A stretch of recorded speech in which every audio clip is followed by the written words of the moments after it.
communication is just a small potatoes really in the big scheme. It's that we got a new phone system and some other stuff, and we're saving money there. So, I mean, these are all things that really went well, and there's a lot of smaller things. This coming year, we'll continue to pursue these collections. And then the other thing is something new we've got, and I don't know how many people notice this in the budget. If you review the budget, how many notice this capital improvement fund? Good. Good, Debbie, good, you looked at it, good. Well, generally what we've been doing in the budgets is we kind of, we know how much maintenance costs, we know how much the office costs, we know all that stuff, and a lot of times all we did was, well, we think this will break, and maybe we want a new gadget here, we want a new gadget there. So in the past, most people, the community chairs would submit a budget because they knew they'd have a few extra bucks to buy a new chair, or buy a new swing set or something. So we stopped doing it that way. What we have is three basic funds. We have our reserve fund, which I already talked about. We have our operating account, which is just the day-to-day stuff. We want to pay this guy, pay that guy, pay the maintenance company. Then we now have a capital improvement fund, where that's the stuff that you'll see on a list there. And don't take exception to that list. It's just a brainstorming list that we came up, we haven't talked about it, we haven't voted on it, we haven't done anything on it. And if you want to put some feedback in about that, please do a survey, whether you think something is dumb, or something is a great idea, or there's something else you think maybe we should do. But anyway, we set this fund up, we put $5,000 with it to start. In the budget, we have placed in there a budget line of $26,000 to put in that fund this year. And that will pay for all these new improvements, whatever they are. And if we do collect some of what I call old money, some money that somebody's owed us for 5 years or 4 years, we're going to put that in that fund too. So it's our plan to build this fund up. We will prioritize it, and then we will decide with your input what we're going to spend the money on. What kind of gadget do we want? Do we want to? There's all kinds of stuff on the list. Somebody talked to me about, a fountain in Lake Lorraine. That's probably not a good idea. Okay, good feedback, or some other thing that's a good idea or a bad idea. We need your feedback, please. We will continue our cost cutting. What we ended last year when this the previous office manager were fired, we had 2 full-time employees. And to be honest with you, I think that we'd had one full-time, we'd had one part-time, and we were increasing the hours on the part-time because we were thinking that, well, maybe there's more work, maybe there's something, and it was right in front of us that our office manager wasn't doing the job. So she's gone, we have one full-time employee now, and then when aesthetic season comes on, which is generally a lot of work, we will hire a part-time person to take care of that. At the same time, we're pursuing new software that maybe, to make that job a lot easier and less time-consuming, and maybe we don't need the hours that we're currently thinking or the way we've done it in the past. There's a big number there on your budget about mailing and copying. That's another thing that, we've got a lease on a big, we call it the rock crusher. It's a big copy machine that'll do everything. Fold, staple, all kinds of stuff. But I'm wondering, the problem is, if we only have one full-time employee, she doesn't have enough time to run the thing, to do the mailings that go out to all of you when we do that. So Jen, what we'll have to do is hire somebody else to do that. So now we've kind of double covered. So we're going to put a committee together to go figure this out and say, okay, what's the smartest way to do mailing and copying and all that other stuff? Because like I said, that's a big number on your budget. We're out there investigate professional management. It's been on my mind for a while now that, if you've read some of the emails I sent to you, I'm almost begging people to volunteer to be board members or get on committees. And I understand, the demographics of our community has changed. A lot of people are working. Both people are working. We just don't have the time that maybe people did 50 years ago or 20 years ago. So I kind of getting the feeling that maybe here in a few years we won't have the people willing to step up to manage this HOA, and we don't want to see it go down the drain. So we're going to put a committee together, and it looks like I'll be leading it because I haven't got anybody to volunteer. But we're just going to do the math and do the figures. What would it take? And you know what? It may be cheaper. I don't know. When you outsource all this stuff, I just don't know. And are there negative things about, professional management companies? Yes.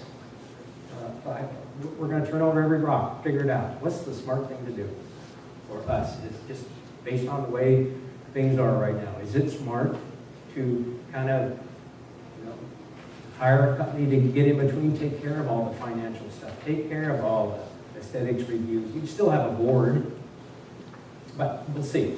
And that's all I'm saying. I'm not trying to tell anybody we're doing it. We haven't even really looked at it yet. It just came out of my mind. I'm going to put this together. So that's mine. Okay. Probably can't see this. Hopefully you all received this in the mail. Anyway, I highlighted 4, and just because I wanted to make mention of them. I lost my copy. Anyway, the first one is, it says, the middle column says actual, that's for 9 months. So if you didn't notice that middle column, first column is what our budget was last year. Middle column, actuals after 9 months. Third column, next fiscal year's budget. So the first thing that looks a real eyesore in my view, just again, that's why Marcia's going to help me explain this here in a second. Marcia, get ready.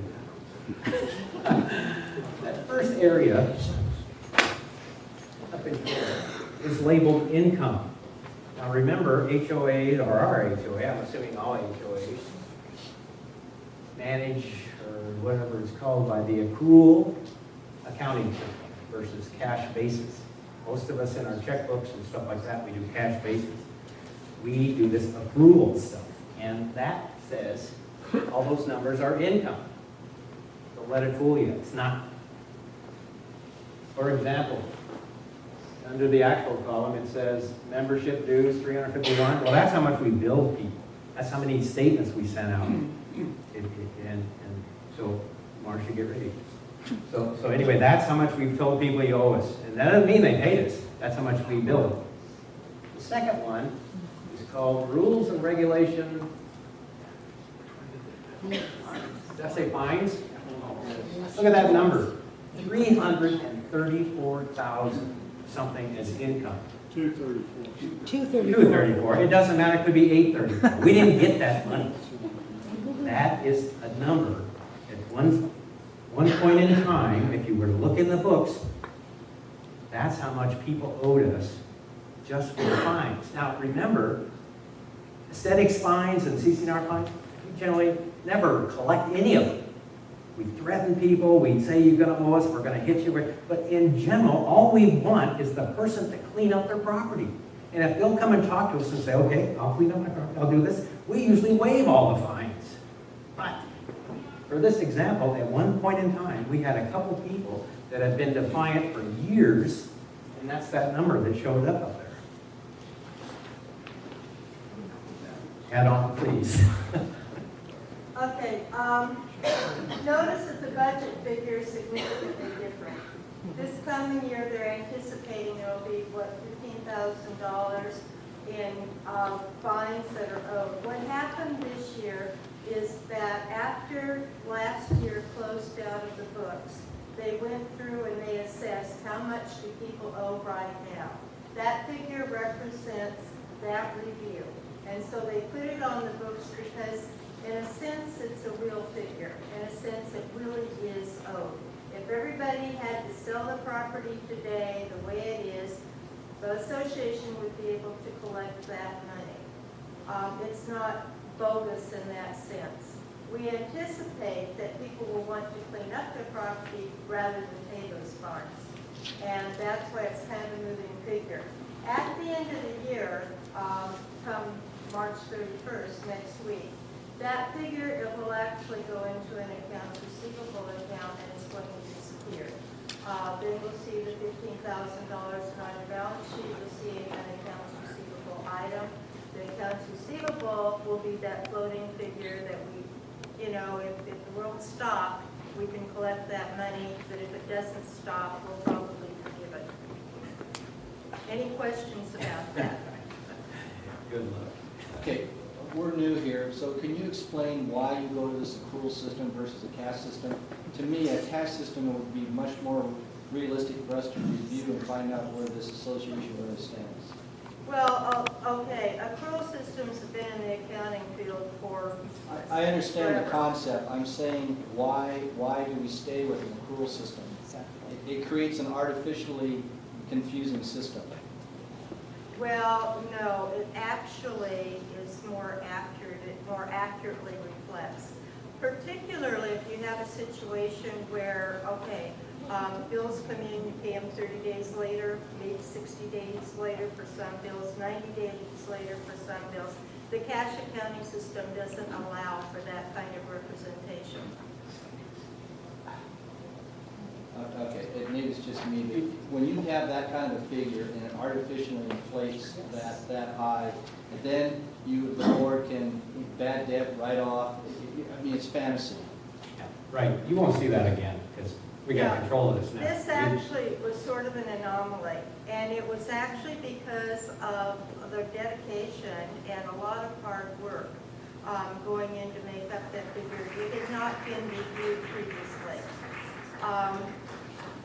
In my opinion, it wouldn't have really been set up that way, but it was approved by the CPA to be used at the end of the year.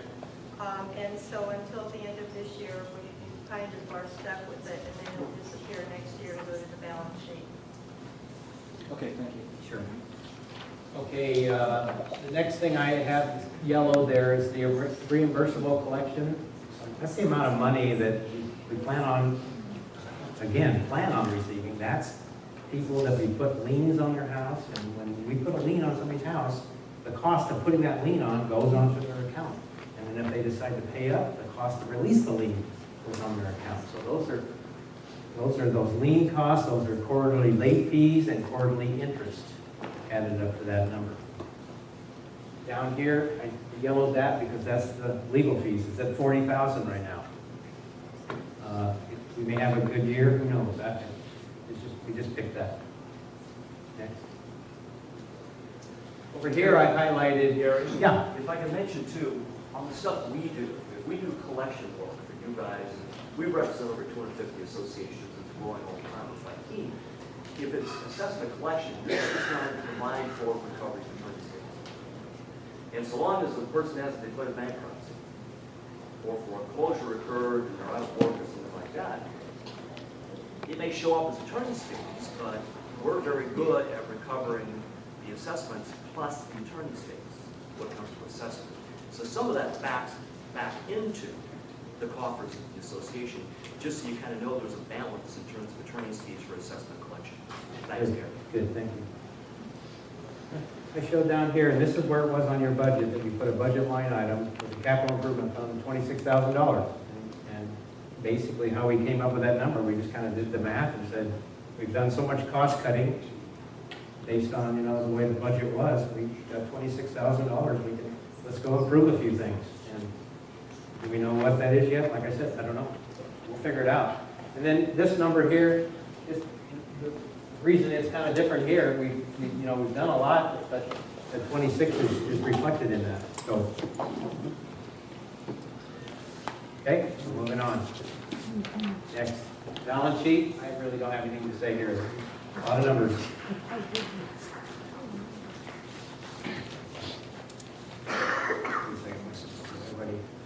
Everybody's got a copy, yeah. Okay, next sheet. Sorry, Josh. And this is in your packet, like I said. It's just, we just told all the board members, this is just board members. So give us some ideas. No order, they're not even alphabetical, they're just stuff that people say, oh, this would be great, or that'd be great, or whatever. But like I said, don't take it as we're gonna go do this stuff. We haven't done a sword, we haven't done anything.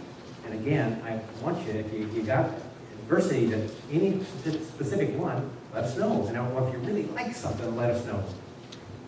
Or like I said, if you got something else, let us know, either here or later. Okay?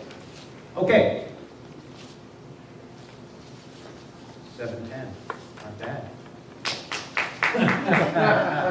Okay, we have 30 minutes set aside. What do you have?